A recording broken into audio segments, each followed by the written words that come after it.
L'adversaire de la majorité, c'est pas l'Église, c'est la population. Ils nous ont déçus. C'est pas l'Église qui a voté pour eux. Mais est-ce que vous savez que Donald Trump aujourd'hui est devant la justice parce qu'on l'a soupçonné d'avoir échangé avec les services secrets russes, et il risque même une destitution. Il risque une destitution, et nous, ce sont les étrangers qui ont été au cœur du régime. Donc ils ont partagé les secrets d'État d'un régime, et quoi de plus normal, avoir les résultats qu'on a. Mais on avait un moratoire, même si on ne va pas juger de l'opportunité de ces moratoires. Mais est-ce que ces débats devraient encore surgir dès lors qu'il y a déjà un moratoire qui court? Le moratoire ne dépasse pas 3 mois, mais le moratoire, c'est plus de 7 ans. Vous savez, nous sommes un grand pays, et ce pays est envié par tout le monde. Pas par l'Afrique, mais par tout le monde. Il faut qu'il y ait des limites. Aux États-Unis, par exemple, c'est un pays arc-en-ciel. Mais si tu n'es pas né aux États-Unis, tu ne deviens pas président de la République. C'est comme ça que les gens comme Kissinger, malgré tout ça, il n'a pas pu devenir président. Il faut quand même qu'on ait nos limites. C'est bien d'aimer le Congo. Qui est congolais aujourd'hui? C'est celui-là qui aime le Congo plus que tout autre pays au monde. Mais seulement de garder un autre passeport et de les utiliser aussi, là, ça pose problème. Dans ces cas, on n'aime pas le Congo. Et c'est le dossier Katumbi qui a tout réveillé, qui a tout réveillé. Alors là, moi, je dirais à cette classe politique de le consommer. Katumbi a battu campagne pour le président de la République. C'est l'un de leurs. Élu député. Puisque c'est l'occasion, donnez-nous la liste. Donnez-nous la liste de tous ces étrangers qui sont au cœur de régime. Peut-être que nous, la population, on va prendre nos responsabilités. Et j'aimerais ouvrir une parenthèse pour dire aujourd'hui à la majorité, s'ils me suivent, qu'ils sont en train de créer Moïse Katumbi pour rien. Les crédits que la majorité aujourd'hui donne à Moïse Katumbi, même la population ne lui donne pas ça. Même la population congolaise ne lui donne pas. C'est quelqu'un qui a su démystifier, il a trouvé les failles du régime. Il est en train de combattre le régime par 2 façons. Premièrement, par le lobbying, qui est une politique de laboratoire, et deuxièmement, par la presse, qui est une politique d'opinion. Il manipule l'opinion des étrangers par rapport à ce qui se passe en RDC. Et ma plus grande crainte, ou bien ma plus grande désolation, a toujours été de constater que le régime l'a laissé faire. Pour quelqu'un qui passe en manchette du Figaro, tout ce que vous lui donnez, c'est Papi Tamba et Makoloko Tambola pour répliquer. C'est pas conséquent. Merci beaucoup, Christelle. Une église qui remarque que dans une société, les riches sont de plus en plus riches, les pauvres sont de plus en plus pauvres, alors vous voulez que cette église ne dise rien parce qu'elle est au milieu du village. Mais c'est quoi la politique, Serge? N'est-ce pas créer des écoles? N'est-ce pas soigner des malades? N'est-ce pas créer des orphelinats, des homes de vieillards? C'est pas ça la politique, c'est la politique par excellence. L'Église fait de la politique. Mais ce qui m'étonne, c'est que le pouvoir devient amnésique. Devant les enjeux, on devient amnésique. Le rôle de l'Église catholique face au changement de ce monde n'est plus approuvé. Contre le nazisme, l'Église catholique était là. Comme la perestroïka, l'Église était là. La chute du mur de Berlin, l'Église était là. Le rideau de fer, l'Église était là. Et je parle de l'Église catholique. Nous allons même loin. Ici, il y a eu la fameuse marche de voilà. C'était l'Église catholique contre le régime de Mobutu. Et aujourd'hui, qu'est-ce qu'on veut que l'on fasse? Est-ce qu'au milieu du village, qu'on n'arrête pas de dire à l'Église, ça veut dire qu'on peut assister à un match, un combat de boxe entre un enfant de 5 ans et un papa de 50 ans? Non. La mission de l'Église consiste... C'est qui le papa de 50 ans et l'enfant? Le pouvoir et la population. Parce que le pouvoir a les moyens. Ils ont eu pendant longtemps le moyen d'offrir ne serait-ce que les besoins fondamentaux à un peuple qui peut être à l'abri des besoins. Mais ils ne l'ont pas fait.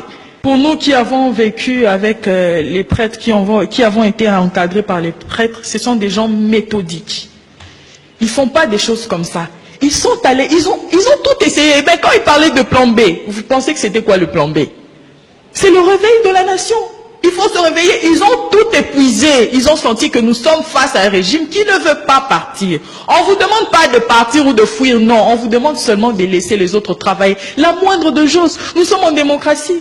En démocratie, on ne promet pas les élections. On les organise. Ça fait partie de l'écosystème de la démocratie. Organisez-nous des élections. Nous ne sommes pas en oligarchie. C'est tout ce que nous avons bien travaillé, nous vous renouvelons le mandat. Et laissez ça, ça a toujours été ça, les dangers des chefs d'État africains. n'est pas faire consensus après les élections. Quand ils gagnent, c'est fini, ils font la fête, ils se constituent en petits groupes, ils se disent non, on va dépenser, comme j'ai vu ce pays de paradoxe où la population kassaïenne est en train de mourir. Mais ici, il y a eu une grande fête avec des champagnes habillés, ne serait-ce qu'organiser une récolte de fonds pour aider ces femmes qui accouchent à même le sol, d'avoir ne serait-ce que des lits d'hôpitaux. Il n'y en a pas eu. Ce pays des paradoxes où tout est normal. Au même moment, on nous dit les élections, impossible de les organiser sans les Kasaï, mais l'examen d'État, organisé sans les Kasaï, ce n'est pas un problème. Je pense que la presse, on a aussi une grande responsabilité. Des gens comme Vital Kamerhe, à mon avis, on ne devrait même pas parler d'eux. Ah bon? Oui, on ne devrait pas parler d'eux, parce qu'une personne qui n'a pas honte de changer son veste, de changer ses chaussures, de changer ses chaussettes comme ça, c'est regrettable.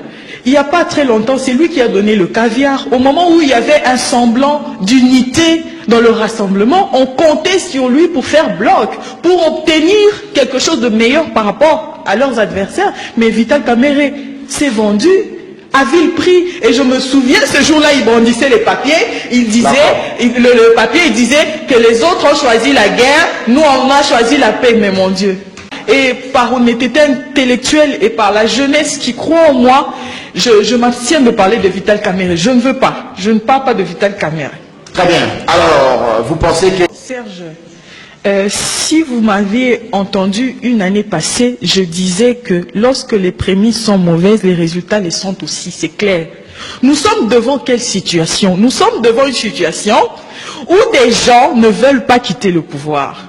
Ils ne veulent pas organiser les élections parce qu'ils ont peur de la population, parce que la population va les sanctionner. Alors ils organisent, je ne sais pas, bien travaillé, le taux du dollar est là, l'état des routes sont là, l'état de l'éducation est là. Je ne pense pas que ça serait les résultats de mon travail. Je m'abstiens. Sophie, avant le 19 décembre. Qui va cette fois-ci faire baisser la tension? Je rappelle. Viendra à la rescousse, ou bien ça sera le temps, c'est le temps. Si les évêques aujourd'hui se sont adressés à la population, c'est parce qu'ils le savent que la dernière cartouche, il n'y a que la population qui peut contraindre le régime à fléchir. Ici, je suis en train de vous dire, on ne parle pas des étrangers. Quoi qu'il en soit, ces notions de congolité, je ne sais pas. On parle entre nous. Vous avez travaillé. Et à un moment donné, ce sont les règles de la démocratie. Ne serait-ce que pour ça. Et vous avez parlé tout à l'heure du référendum, mon ami Serge. Dites-moi, quel argument ce régime va brandir à la population pour aller voter oui ou non au référendum? On va les hypnotiser par l'eau de la régie des eaux? Une population qui souffre. Vous parlez du référendum. On a même essayé d'organiser un coup d'état constitutionnel avec la Cour constitutionnelle. C'était horrible. Est-ce qu'aujourd'hui, peut-être c'est pas question de science, mais question de bon sens, une constitution, pour la rédiger, il faut le concours des juristes, des politologues, des sociologues, je ne sais pas, des linguistes, mais pour changer cette constitution, ça devient l'apanage seul de juristes. Peut-être c'est pas question de bon sens, de science, je le dis, de bon sens. Est-ce que la Cour constitutionnelle aujourd'hui peut prendre des décisions qui sont en déphasage avec les réalités sociétales? Il